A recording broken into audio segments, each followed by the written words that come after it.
શનિવારે પણ અમરેલી જિલ્લામાં મેઘ સવારી આવી પહોંચી હતી। અમરેલી શહેરમાં સવારથી વાદળોએ ડેરો જમાવ્યો હતો। કાળા ડિબાંગ વાદળો વરસાદ સાથે આવી પહોંચ્યા હતા।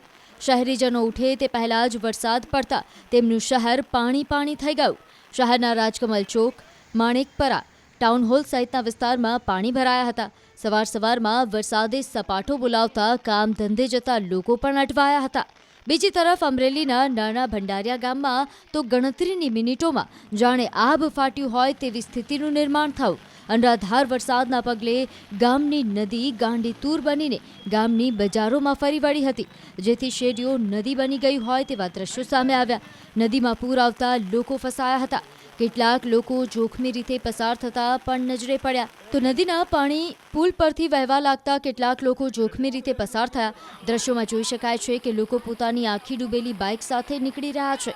પાછળથી લોકો ધક્કા મારતા આવે છે તો શાળાએ જતા બાળકોને પણ ગળાડૂબ પાણીમાંથી પસાર કરાવવા મજબૂર બન્યા સ્થાનિકો। પાણીમાંથી પસાર થતા વિદ્યાર્થીઓની આસપાસ રહીશો રહીને સુરક્ષા પૂરી પાડતા નજરે પડ્યા।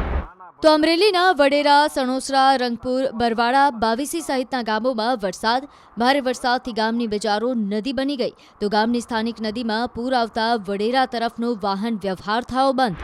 આ દ્રશ્યો અમરેલીના બગસરાના છે। બગસરાના ગ્રામ્યમાં મુશળધાર વરસાદ વરસ્યો।